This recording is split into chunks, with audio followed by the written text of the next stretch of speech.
좀 시적으로 제목을 써봤어요. 자, 이 제목을 가지고 말씀 전하도록 하겠습니다.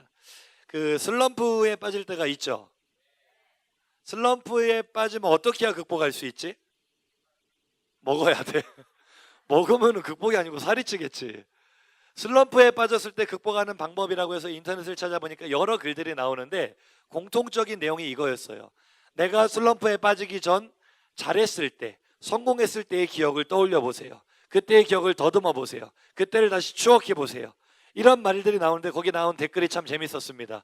성공을 해봤어야 알지. 한 번도 성공해 본 적이 없기 때문에 이건 슬럼프가 아니고 그냥 무능이다. 그런데 어쨌거나 슬럼프에 빠질 때가 있단 말이에요. 슬럼프가 깊어지다 보면 깊은 절망에 빠지게 됩니다. 그래서 깊은 절망에 빠진 사람들의 모습은 공감이 될지 모르겠어요. 아마 이런 모습일 겁니다. 깊은 절망에 빠져 있는 사람의 모습. 여러분의 모습 아닙니까? 옆 사람에게 인사해 봅시다. 네 모습은 아니니? 그렇죠. 깊은 절망에 강아지도 빠져 있네요. 깊은 절망과 슬럼프에 빠져서 헤어나지 못할 때가 있어요. 자, 한번 물어봅시다. 내가 가장 절망에 빠질 때는 언제지? 한번 자유롭게 얘기해 볼까요? 시험 망쳤을 때, 수학 시험을 볼 때 절망에 빠진다고 합니다. 열심히 공부를 했는데 점수가 안 나와. 절망이 된다 안 된다? 여자친구한테 이별을 통보받았어. 절망이 된다 안 된다? 절망이. 여자친구도 없는데 왜 이렇게 크게 대답하냐 했잖아. 키 크려고 좋다는 거 다 찾아 먹었는데 이 진짜 키가 컸겠지 생각하고 키를 재봤는데 1cm도 안 컸어. 절망이 된다 안 된다? 현성아, 네가 제일 크게 대답해. 현성이 어딨어? 현성이는 기도 제목이 키 크는 건데 키 클 거예요. 할렐루야. 집에 가서 먹으려고, 예배 끝나고 집에 가면 먹으려고 아이스크림을 남겨놨는데 갔더니 동생이 다 먹었다.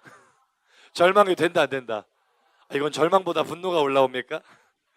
그런데 진짜 절망을 이럴 때는 이런 거인 것 같아요.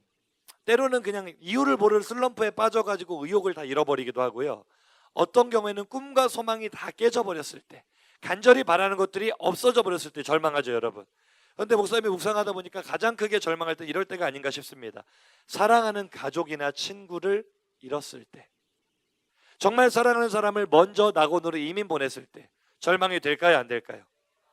목사님도 사실 가장 친했던 친구가 나이도 동갑이고 그 친구도 저기 경상남도 진주에 굉장히 큰 교회에서 고등부 사역을 했어요. 근데 그 친구가 이제 2년 됐네요. 교통사고로 먼저 낙원으로 이민을 갔어요.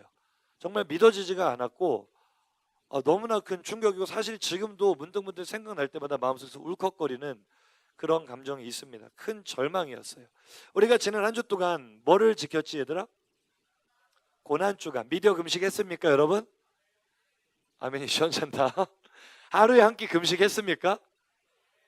근데 왜 살이 안 빠지고 그대로야? 살이 더 찐 것 같아. 고난주간을 지내면서 주님의 고난에 동참하려고 미디어 금식도 한 끼 금식도 했죠 여러분. 그런데 우리가 주님의 고난에 그렇게 동참을 한 건 참 귀한 일이지만 우리가 이 고난이라는 것을 너무나 피상적으로 생각하는 건 아닌가 하는 생각을 좀 해봐요. 무슨 말이냐면 우리 지금부터 잠시만 우리의 시간을 2000년 전으로 한번 거슬러 올라가 보자고요. 그러니까 우리는 지금 성경을 읽고 있기 때문에 결과를 다 알고 있어서 마음에 별다른 감동이 없고 충격이 없는데 사실 2000년 전에 예수님과 함께 살았던 제자들의 시선으로, 제자들의 시각으로 우리 예수님의 고난당하심과 죽으심을 한번 바라보도록 하겠습니다. 자, 제자들은 몇 년 동안 예수님을 따라다녔지? 3년 동안 예수님을 열심히 따라다녔어요. 자신들의 생업이나 자신들이 하는 일들을 했어요, 안 했어요? 전부 다 내려놓고 어디에 올인을 한 거야? 예수님께 자신들의 삶을 올인을 한 거예요.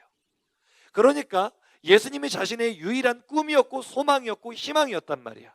그들은요 예수님을 하나님의 아들이라고 믿었어요. 그리고 예수님이 일으키신 수많은 기적들을 보면서 정말 이분은 우리들의 왕이 되실 거다 믿어 의심치 않았어요.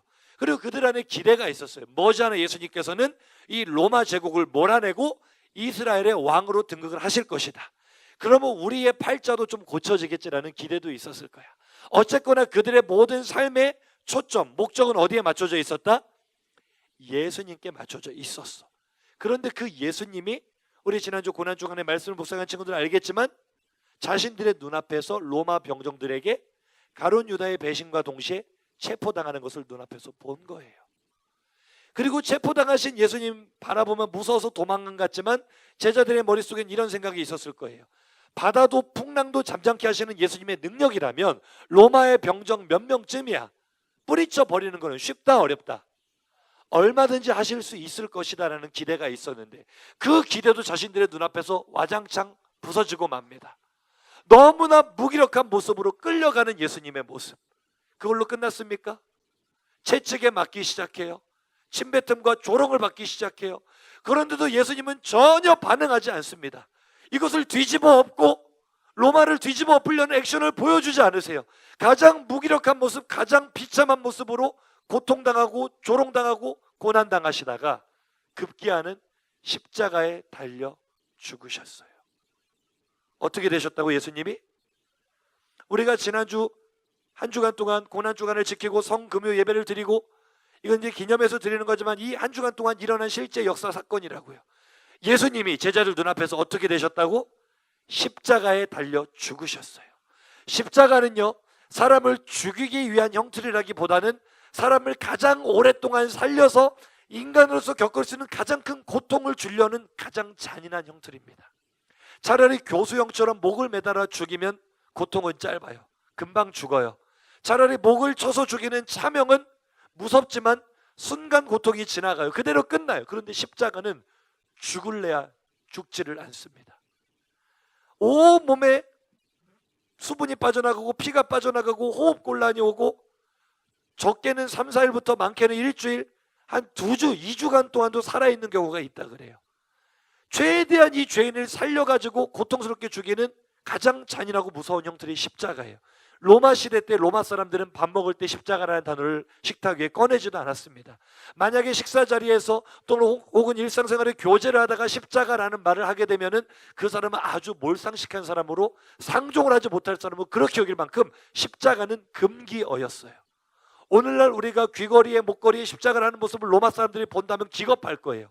저 무섭고 잔인한 형태를 뭐가 좋다고 액세서리로 몸에 치장하고 다니느냐, 이해하지 못할 거라고요. 그것뿐입니까? 제자들은 유대인이잖아요. 유대인의 관습으로 볼 때 십자가는 또 다른 의미로 나무잖아요.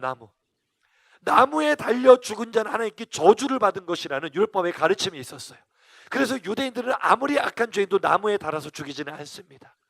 다시 말해 예수님은 제자들이 보는 눈앞에서 로마인의 관점으로 볼 때나 유대인의 관점으로 볼 때나 어느 시점으로 봐도 가장 비참한 죽으심을 당하신 거라고요. 우리는 괜찮아, 걱정하지 마 베드로, 3일 후에 살아나실 거야, 이렇게 말할지 모르겠어요. 우리는 성경의 결과를 알고 있으니까. 하지만 제자들의 눈앞에서 그 현장에서 예수님의 죽음을 바라보자고요. 희망이 있습니까 없습니까? 소망이 보여요 안 보여요? 깊은 절망입니다. 얼마나 깊은 절망이었냐면 제자들은 삶의 의욕을 잃어버렸어요. 그저 살아야 된다는 본능으로 도망가서 멀리 꼭꼭 숨어버렸습니다. 사실 그 당시 스승과 제자의 사이라면 스승님이 죽었을 때 그 시신은 제자들이 거두는 것이 많습니다. 세례 요한이 헤롯에 의해서 목이 잘려 죽었을 때 그의 시신은 세례 요한의 제자들이 와서 거둡니다. 그런데 예수님이 십자가에 달려 죽으셨을 때 제자들이 코빼기라도 비쳐요 안 비쳐요? 안 비쳐요. 아리마대 사람 요셉이 그의 시신을 거둡니다. 자신의 무덤에 안장을 시킨다고요. 제자들이 얼마나 깊은 절망을 겪었는지 느껴져요 안 느껴져요? 모든 소망이 끊어진 상태, 예수님의 시신을 거둘 생각조차도 나지 않을 만큼 가장 깊은 절망 속에 헤매고 고통받고 있는 게 지금 제자들의 모습이었어요. 제자들은 예수님이 부활하신다는 걸 믿었을까 안 믿었을까? 안 믿었어요. 헤어나올 수 없는 깊은 어둠 속으로 들어갔어요. 그런데 그 많은 제자들 가운데 가장 깊은 절망에 신음할 사람은 한 사람만 딱 꼽아봐. 누가 가장 깊은 절망에 신음할 것 같아요? 마리아 말고 12제자 중에 한번 꼽아보세요. 왜 베드로라고 생각해요? 잘하는구나. 베드로가 예수님을 어떻게 부인합니까? 마가복음 14장 68절 보니까 첫 번째 부인입니다. 노란 글씨 한번 읽어보세요. 그래도 베드로가 의리가 있어서 예수님이 어떻게 되는가 보려고 멀찌감치 따라가다가 모닥불 쬐는데 가만히 앉아 있었더니 어떤 사람이 베드로를 보고 너 나사렛 예수 그 같은 당이잖아, 너 그 무리잖아. 그 말에 화들짝 놀라서 베드로가 뭐라 그래요? 나 아니다, 나 예수 모른다. 첫 번째로 부인을 해요. 그리고 시간이 좀 지나갔습니다. 또 그 사람이 또 물어보는 거예요. 너 그 당 아무리 봐도 맞는데, 내가 너 봤는데? 그러니까 두 번째 부인합니다. 자, 70절에 뭐라고 합니까? 시작. 또? 나 아니라니까. 이 여자가 미쳤나, 생사람 잡고 있어? 또 예수를 모른다고 부인을 하는 거예요. 조금 있다가 또 아니야, 내가 너 분명히 아는데, 내가 너 분명히 봤어. 너 예수님 옆에서 맨날 따라다니던 그 사람 맞지?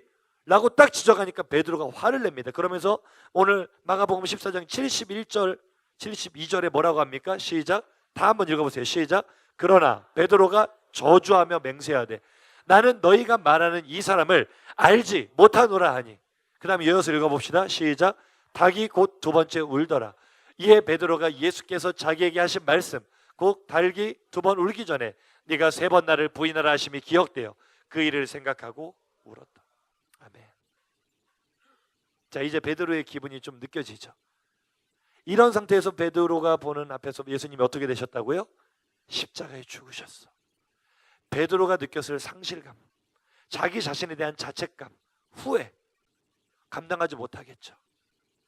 예수님이 네가 나를 세 번 부인하리라 말씀하셨던 말이 생각나서 흐느껴 오는 베드로.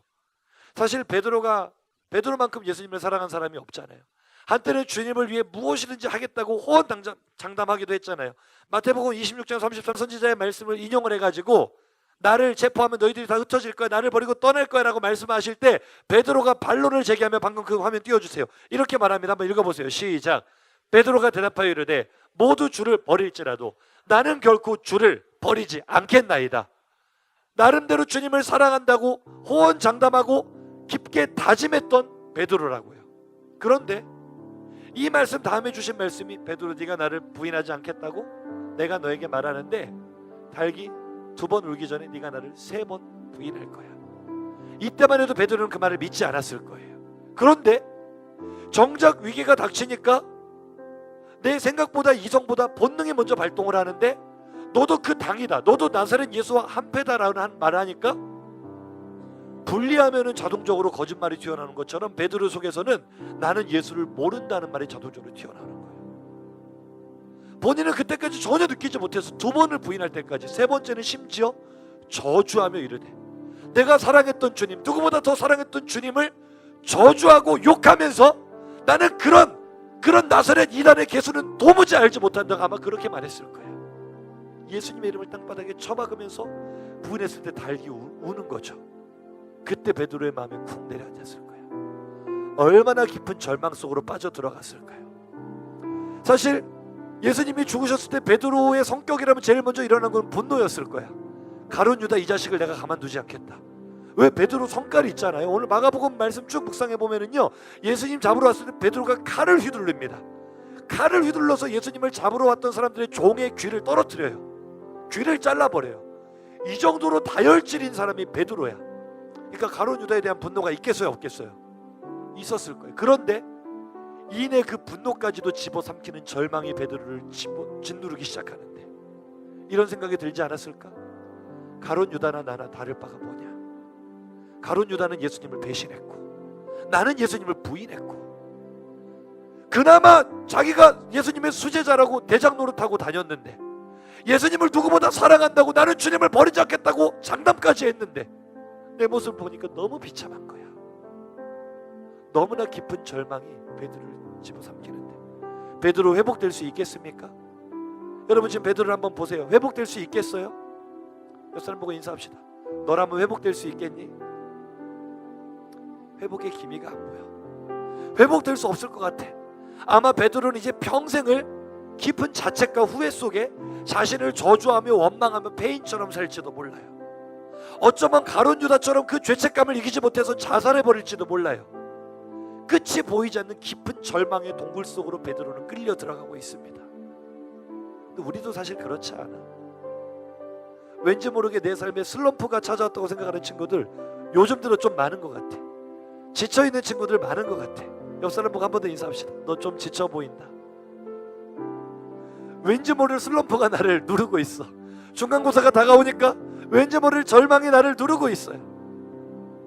신앙생활이 한때는 나도 정말 뜨거웠는데, 중등부 때는 날아다녔는데 고등부 올라오니까 왜 이렇게 힘든지 모르겠어. 고2 때까지만 해도 정말 신앙생활 내가 뜨겁게 한 것 같은데 고3이 되니까 뭐가 이렇게 힘들지 모르겠어. 깊은 절망이 나를 눌러요. 신앙생활만 그렇습니까? 집에서도 학교에서도 사는 게 재미가 없어. 내가 왜 사는지 모르겠어. 왜 공부하는지도 모르겠어. 아무 의욕이 없어. 하고 싶은 일도 없어. 어떻게 회복되는지도 모르겠고, 내가 분명히 슬럼프 같기는 한데 내가 뭔가 문제가 있는 것 같기는 한데 나올 수 있는 방법도 모르겠어.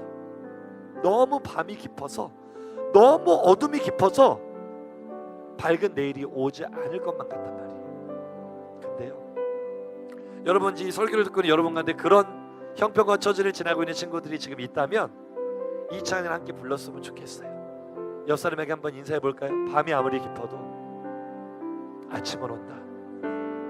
밤이 아무리 깊어도 깊을수록 아침이 더 가깝다.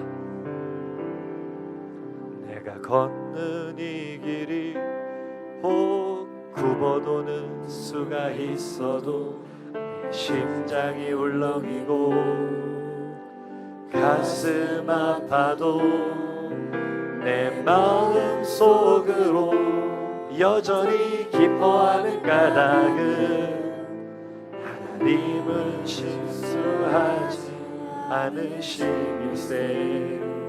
가사를 생각하며 찬양해 보세요. 내가 세운 계획이 혹 빗나갈 수 있어요. 나의 희망 덧없이 쓰러질 수 있어. 쓰러질 수 있지만 나 여전히 인도하시는 주님을 신뢰하는 까닭은 주께서 내가 가야 할 길을 잘 아심일세. 그래서 크게 찬양해 보시면 어두운 밤 어둠이 깊어 날이 다시는 밝지 않을 것 같아 보여도 내 신앙 부여잡고 주님께 모든 것 맡기리니 하나님을 내가 믿음일세. 아멘.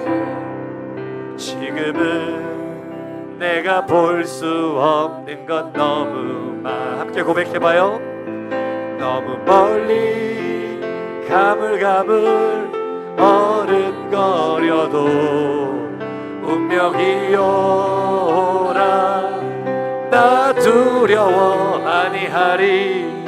만사를 주님께 내어 맡기니 고백합니다. 차츰차츰 안개는 거치고 하나님 지으신 빛이 뚜렷이 보이리라. 가는 길이 온통 어둡게만 보여도 하나님은 실수하지 않은 마음을 다해 고백합니다. 차츰차츰 안개는 거치고 하나님 지으신 빛이 뚜렷이 보이리라. 가는 길이 온통 어둡게만 보여도 하나님은 실수하지 않으신다네. 할렐루야. 아멘. 여러분, 살아가면서 절망이 너무나 깊을 때, 이대로 모든 것을 포기해버리고 싶을 때, 나에게 더 이상의 희망이 없다고 생각할 때, 이대로 끝이라는 생각이 들 때, 옆 사람에게 인사합시다. 아침이 가까이 있다는 걸 잊지 말자. 밤이 가장 깊은 순간은요, 새벽이 오기 직전입니다. 가장 깊은 밤은요, 곧 아침이 다가온다는 것을 의미합니다. 베드로의 가장 깊은 절망은 도무지 그를 회복시키지 못할 것처럼 보였지만 예수님이 죽으신 그 사건은 제자들에게 가장 큰 충격이었고 모든 소망이 끊어진 것처럼 보이는 가장 깊은 밤이었지만, 사실 그렇잖아요. 금요일날 예수님께서 십자가에 죽으셨고 금요일 밤 얼마나 깊은 밤이었겠어요, 제자들에게. 그리고 또 하루가 지나 토요일 밤 얼마나 깊은 절망의 밤이었겠냐고요. 예수님이 죽으셨어요. 나의 인생을 걸었던 예수님이 죽으셨어요. 하나님의 아들이라고 믿었던 그분이 십자가에 가장 비참하게 죽으셨어요. 얼마나 깊은 밤이었겠냐고요. 그런데 그 깊은 밤이 너무나 어두워 영원할 것만 같았던 그 밤이 지나니까 오늘 부활의 새벽이 열리잖아요. 새 소망의 아침이 열리잖아요. 그 소망이 우리에게도 있는 줄로 믿습니다. 오늘 예수께서 부활하신 줄로 믿습니다. 죽음의 끝이 아니라 새로운 시작인 줄로 믿습니다. 절망 속에 있는 우리에게 새 소망의 아침이 열린 줄로 믿습니다. 그래서 오늘 이 부활의 아침이 열렸는데, 사실은 아침은 열렸지만, 부활의 새벽은 열렸지만, 그 부활의 날에 예수님의 무덤으로 향하던 사람은 사실은 제자들이 아니고 여인들이었어요. 제자들은 아직도 절망 가운데 신음하고 있고, 똑같이 절망 가운데 신음하고 있지만, 그래도 예수님을 더 정적으로 더 많이 사랑했던 여인들은 이 부활의 아침에 예수님의 무덤을 향해 발걸음을 옮기고 있습니다. 그것이 오늘 우리가 읽었던 본문의 내용이에요. 그런데 예수님의 무덤을 향해 가는 그 여인들의 정서는 희망으로 부풀렀을까, 여정이 절망일까? 그들의 마음속에, 생각 속에 예수님이 부활하셨다고 믿었을까, 안 믿었을까? 기대라도 1%라도 기대를 했을까, 안 했을까? 안 했어요. 안 했어요. 그들은요, 지금 왜 올라가고 있습니까? 향품을 사서 예수님의 시신에 발라드리려고 가고 있는 거예요. 이 모습 자체도 사실은 굉장히 슬픈 거야. 여러분 생각해 보세요. 중동 지역이야. 날씨가 덥다, 차갑다, 더워. 그럼 시신의 부패가 빠르다, 느리다. 예수님이 지금 죽으신 장사된 지 며칠째다? 3일째. 장사된 지 3일이나 된 시체에 향품을 바르는 게 무슨 의미가 있겠어요? 그저 할 수 있는 일이 아무것도 없으니까 예수님께 그거라도 해드리고 싶어서, 시체라도 만져보고 싶어서 가는 건데, 이 자체로 너무 슬프잖아요. 그래요, 안 그래요? 이것도 너무나 슬픈데 사실은 이것조차도 기약 없는 소망이야. 왜? 향품 들고 무덤에 간다고 해도 예수님의 시체 만져볼 수 있을까, 없을까? 왜 못 만져보지? 누가 지키고 있어? 군사들이 지키고 있잖아. 접근 금지하고 군사들이 딱 지키고 있잖아. 들어갈 수 있어요, 없어요? 없어요. 만에 하나 군사들이 없다고 칩시다. 예수님이 누이신 무덤은 뭘로 막혀 있어? 어마어마하게 큰 돌로, 고증에 따르면은 남자 장정 10사람 정도가 밀어야 움직일까 말까 하는 그렇게 큰 돌로 막혀 있어. 그럼 이 연약한 여인들의 힘으로 그 돌을 굴려낼 수가 있어? 그러니까 지금 가면서도 이 무덤을 향해 가는 이 부활의 아침에도 이미 이들은 절망이라는 정서에 사로잡혀 있어요. 슬픔이라는 정서에 사로잡혀 있어요. 옆 사람 보고 인사합시다. 왜 그렇게 얼굴이 슬프니? 지금 우리는 부활의 아침에 이렇게 얼굴이 슬퍼, 절망적이야. 오늘 예배에 나오면서, 고등부 예배에 나오면서 소망을 가지고 나오냐고. 오늘 내가 부활하신 주님을 만날 거야. 부활하신 주님이 내 삶을 일으켜 세우실 거야. 우리 가정을 회복시키실 거야. 우리 학교를 살리실 거야. 우리 분반을 살리실 거야. 이 소망으로 오는 사람들은 얼굴 표정이 밝아요. 예수님의 얼굴처럼 해처럼 밝게 빛날 거라고요. 근데 뭔가 예배를 오면서 얼굴이 찌들어서 온단 말이야. 그래도 우리 교회는 괜찮잖아, 그죠? 안 괜찮은가? 괜찮죠? 다른 교회 얘기야. 다른 교회는 중고등부 설교하려면 무섭대. 목사님들 친구들 얘기 들어보니까 설교하기가 무섭대. 애들이 다 싸우자는 표정으로 뚱 해가지고 이렇게 노려보고 있다는 거예요, 목사님은. 그래도 우리는 괜찮은데, 이 여인들은요, 얼굴에 근심이 가득하고 슬픔이 가득하고.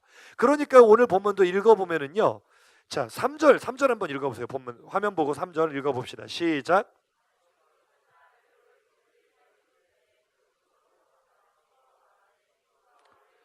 무덤문에서 돌을 굴려주려 하더니, 가면서도 근심 걱정에 사로잡혀 있는 거야. 이게 바로 그들의 절망의 원인이죠.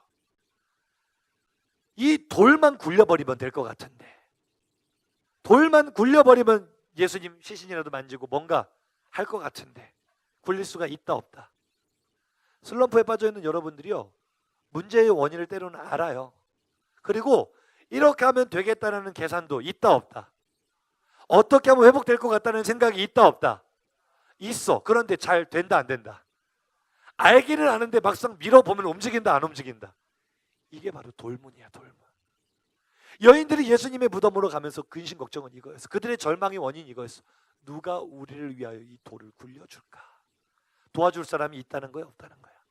없어요. 이게 우리를 절망으로 이끄는 거 아닙니까? 힘든데, 회복하고 싶은데 회복이 잘 돼요, 안 돼요? 안 돼. 왜? 돌문을 굴릴 힘이 있으니까, 없으니까? 없으니까. 그런데요, 이제부터 반전이 일어나기 시작합니다. 너무나 황당하고 어이없게도 그들이 무덤에 도착했을 때 돌문은 이미 굴려져 있었어요. 4절 말씀 한번 읽어보겠습니다. 본문 보고 큰 소리로 시작.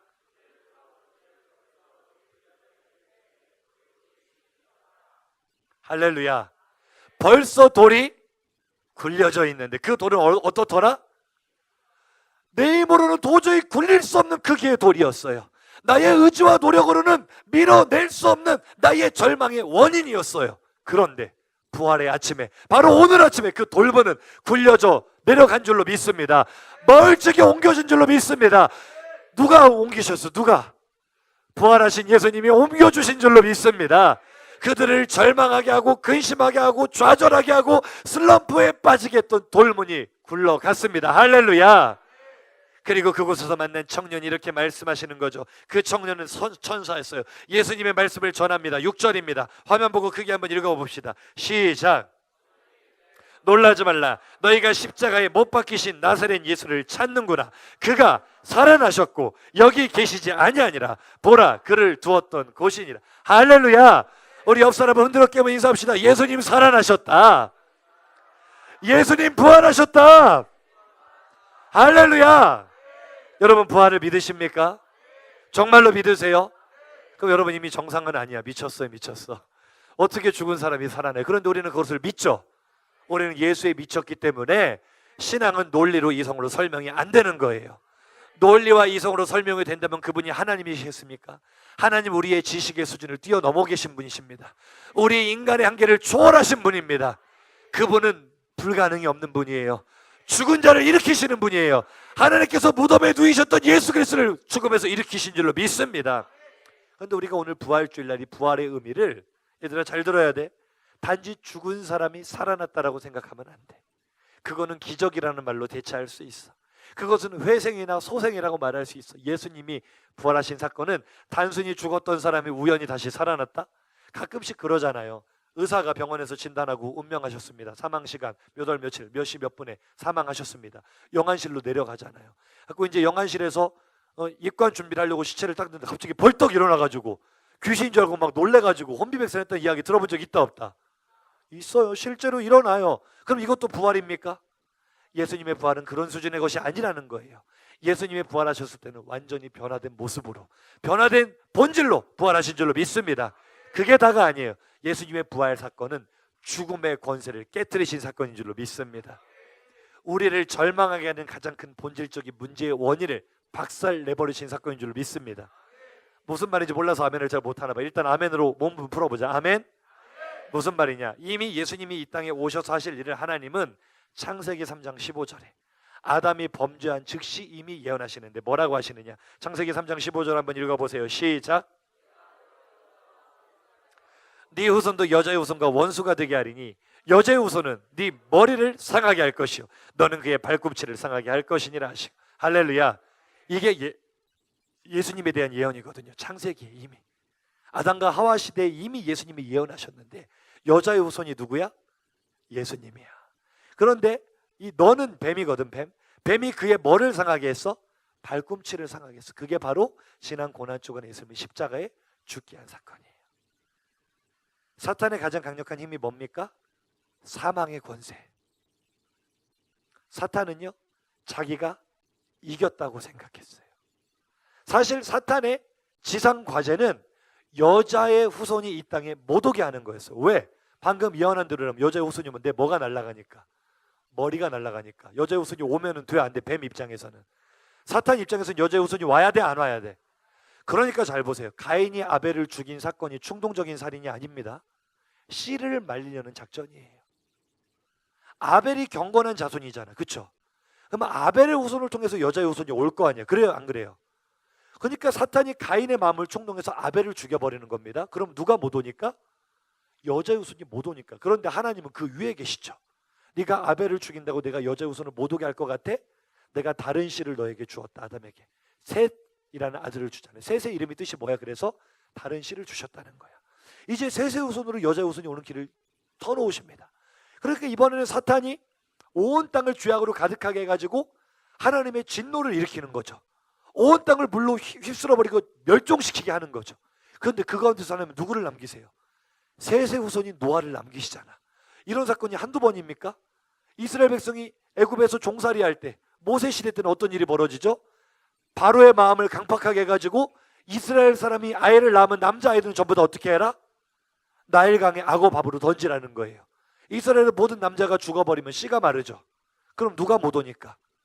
이 모든 사건의 배후에는 사탄이 있는 거예요. 성경을 이런 관점으로 보게 되면은요, 진짜 소름 돋을 정도로 사탄은 집요하게 여자의 후손이 오는 길을 막았던 거예요. 언제까지? 에스더 시대 때 하만을 충동해가지고 이스라엘 민족을 진멸하려고도 했었고요.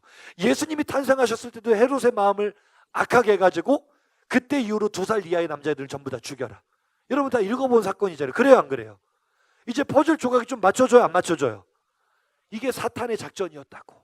어떻게 해서든지 여자의 후손이 오면 내 머리에 날아가니까 여자의 후손을 못 오게 그렇게 철저하게 씨를 말리는 작전을 했는데, 하나님이 이깁니까? 사탄이 이깁니까? 하나님이 이기셔. 결국 여자의 후손 오셨어요, 안 오셨어요? 하나님의 아들 독생자 예수 그리스도께서 여인의 후손, 여자의 후손으로 이 땅에 오신 줄로 믿습니다. 이제 사탄은 비상이 걸렸잖아. 이거 놔두면 뭐가 날아가니까? 내 머리가 날아가니까. 이제 작전 변경. 여자의 후손이 오는 건 못 막아서 이제 어떻게 해야 돼? 내가 죽여버려야 되겠다. 그러니까요, 그 백성들의 광기가 여러분 이해가 됩니까? 바라바라는 오늘날로 말하면 연쇄살인마야. 아주 악한 죄인과 예수님이 행하신 일들은 누가 봐도 다 선하신 일이라는 거 다 알잖아, 그렇죠? 예수님 때문에 병 고침 받은 사람이 한둘이겠습니까? 예수님 때문에 밥을 얻어먹은 사람이 한둘이겠어요? 예수님 때문에 문제가 해결된 사람이 한둘이겠냐고. 그런데 그들이 집단적인 광기에 빠져가지고 바라바를 놓아주고 예수를 십자가에 못 박으라고 외치는 그들의 배후에는 누가 있는 거야? 사탄이 있는 거야. 여자의 후손이 내 머리를 날리기 전에 내가 먼저 나의 권세로 그를 가둬버리겠다. 내가 그의 머리를 날려버리겠다. 그래서 사탄은 자신이 가진 가장 강력한 무기인 사망의 권세로 예수님을 가둬버렸어요. 그리고 승리감에 도취되었을 거야. 내가 이겼다. 하나님의 예언은 이제 성취되지 않는다. 뭐 발꿈치를 상하게 한다고? 아니야. 내가 여자의 후손의 머리를 날려버렸어. 사탄은 그렇게 의기양양해 했을 거예요. 그런데 여러분 기억하십시오. 왜 예수님이 자존심이 상하셨을 거야? 너무너무 자존심이 상하셨을 거야. 왜? 적어도 이틀 동안은 사탄한테 진 것처럼 보이잖아. 자존심이 상한다, 안 상한다? 십자가에 당하신 고난보다 더 속상한 거는 사탄한테 진 것처럼 보이는 거예요. 그런데 주님은 그 소모까지도 견디셨어. 누구 때문에? 나 때문에. 가슴에 손 얹고 나 때문에. 예수님은 모든 것을 다 주셨다. 그 자존심이 상하는 그 속에 들어가신 이유가 뭔지 아세요? 호랑이를 잡으려 호랑이 굴로 들어가시는 거예요. 사탄의 머리가 뭐야? 지가 가장 강력하다고 말하는 사망의 권세? 내가 그 머리를 박살내겠다. 사망의 권세를 부셔뜨리려고 사망 안으로 걸어 들어가신 줄로 믿습니다. 예수님의 십자가 죽음은 사망의 권세를 깨트리기 위한 하나님의 포석이온 줄로 믿습니다. 예언하신 대로, 말씀하신 대로 3일째 되는 날, 장사 지낸 지 3일째 되는 날, 예수님은 사망 권세를 깨트리시고 살아나신 줄로 믿습니다. 할렐루야. 따라합시다. 예수님의 죽음은 끝이 아니라 시작이다. 시작이다. 그 예수님이 부활하셨으니 그 부활 생명은 나에게도 흘러들어와 나도 부활할 수 있는 거죠. 그래서 우리 영생의 소망이 있지 않습니까? 그런데 우리가 천국을, 얘들아, 하나님의 나라를 죽어서만 가는 곳이라 그랬어? 오늘 누리는 거라 그랬어? 따라합시다. 하나님의 나라는 오늘 내가 누리고 죽어서 영원히 누리는 곳이다. 그러면 부활의 능력도 예수님의 재림 때만 누려야 되겠어? 오늘도 누려야 되겠어? 바로 그것이 우리가 슬럼프를 극복하고 절망을 극복하는 비결인 줄로 믿습니다. 예수님이 부활하셨는데 왜 절망의 권세 아래 누워있냐고. 예수님이 죽음의 권세를 깨뜨리고 일어나셨는데 왜 여전히 예수님이 무덤 아래에 있는 사람처럼 그렇게 찌든 얼굴 가지고 있냐고. 다시 한번 옆 사람 빤히 바라보며 인사하세요. 예수님 부활하셨다니까. 예수님 이기셨다니까. 너도 이겼어. 너도 이길 거야. 너도 이길 수밖에 없어. 내가 여전히 깊은 침체에 빠져 있는 이유는 예수님의 부활을 믿지 않기 때문에 그래요. 머리로는 믿는다고 해. 그런데 내 삶으로는 믿지 않아. 이것을 실천적 무신론자라고 합니다. 머리로는 예수님 부활했다고 믿는데 내 삶에는 부활의 생명이 들어오지를 않아. 부활의 생명이 뭔지 아세요? 어려움은 언제나 찾아와, 얘들아. 고난은 언제나 찾아와. 슬럼프는 언제나 찾아와. 하지만 부활의 생명이 있기 때문에 우리는 어려움이 찾아와도 이기고, 아멘 하거나 말거나, 슬럼프가 찾아와도 이기고, 고난이 찾아와도 이기고, 사망의 권세가 찾아와도 이기는 거예요. 왜? 내 안에 누구의 생명이 흘러넘치니까? 부활하신 주님의 생명이 흘러넘치니까. 나는 어떤 두려움도 이길 수 있는 줄로 믿습니다. 따라합시다. 승리하신 주님만이 나를 절망과 슬럼프에서 건져내신다. 서두에 말했던 슬럼프를 이기는 방법이요, 슬럼프를 극복하는 방법이요, 다른 방법은 없어요. 오직 부활하신 주님만이 나를 건져내십니다. 뭐 성공했던 경험을 떠올려 보라고, 나는 성공했던 경험이 없어, 승리했던 경험이 없어. 하지만 주님은 승리하셨잖아요. 주님은 성공하셨잖아요. 우리 주님 붙들면 승리할 수 있습니다. 주님 붙들면 살아날 수 있습니다. 부활하신 주님 붙잡으면 우리도 부활할 수 있습니다. 고등부 다시 살아날 수 있습니다. 아니, 살아나잖아요. 오늘 예배 자리 꽉 차잖아요. 할렐루야. 목사님이 지난 주일 저녁 예배 찬양 인도하는 모습 보고 감동받았어. 물론 내가 원한 대로 한 분반에 3명씩은 나오지 않았지만 처음으로 주일 저녁 예배 찬양 인도 나온 친구들 목사님 얼굴을 봤거든. 너무나 행복했어. 너희들은 별로 안 행복하니까 아멘도 안 하지만 목사의 마음이 그렇게 행복했다는 거는 하나님이 행복하셨을까 안 하셨을까? 하나님은요, 잃어버린 한 사람이 주님께로 돌아올 때 천국에 잔치가 벌어져요. 가장 기뻐하신다고요. 옆 사람에게 인사합시다. 너는 하나님을 기쁘시게 할 수 있는 사람이야. 주님만이 소망인 줄로 믿습니다. 부활의 능력이 이미 우리에게 흘러넘치는 줄로 믿습니다. 그래서요, 오늘 진짜 가장 큰 은혜가 뭐냐면은, 사실은 이 설교 준비하게 된 계기가 이 말씀에 너무 은혜를 받았어요. 오늘 본문 7절 말씀 이제 보고 마칠 거예요. 본문 7절 화면 띄워주시고 색깔에 유의해서 한번 읽어보세요. 시작. 가서 그의 제자들과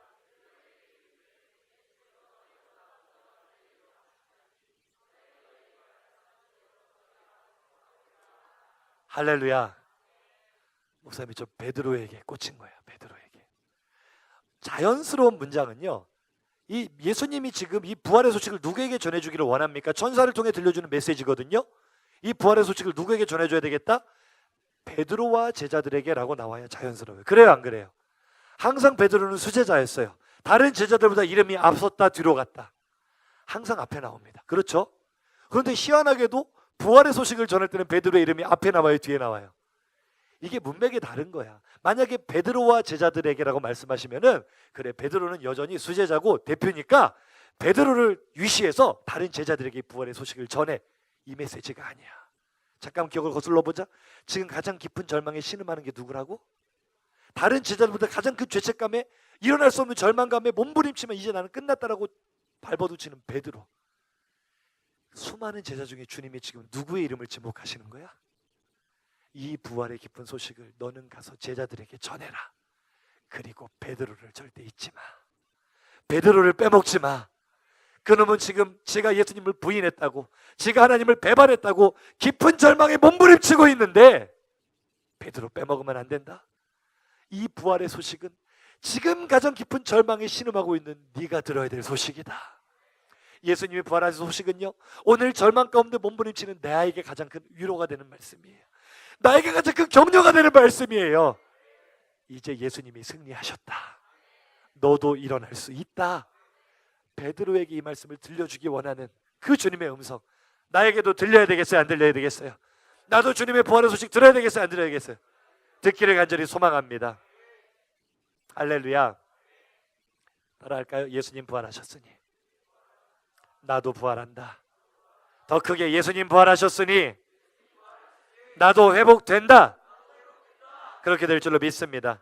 다시 한 번만 7절 보고 마칠게요. 똑같은 7절 말씀이 이제 색깔이 바뀝니다. 다음, 자, 이제 예수님이 이 소식을 제자들에게, 베드로에게 꼭 전해주라고 하고 이제 어디로 가서 그들을 만난다고 하는지 한번 보세요. 시작.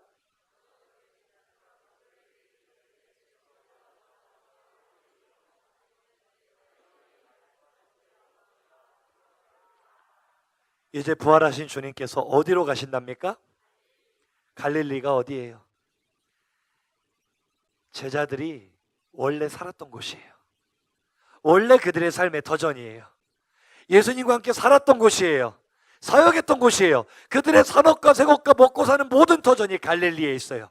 그들의 삶의 현장이란 말이에요. 부활하신 예수님은 어디 높은 성전 위에 올라가지 않으셨어요. 모든 사람에게 보이는 높은 자리로 올라가서 자신을 과시하지 않으셨어요. 부활하신 예수님은 내 삶의 현장으로 찾아오십니다.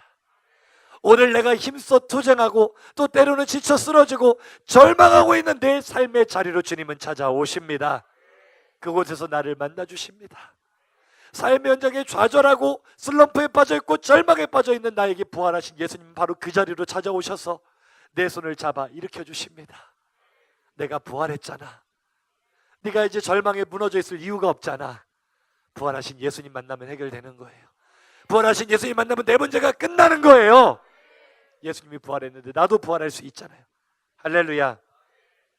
요즘 고등부를 보니까 목사님 개인적으로도 그러고 우리 고등부 전체로도 그러고 영적인 침체인 것 같아요.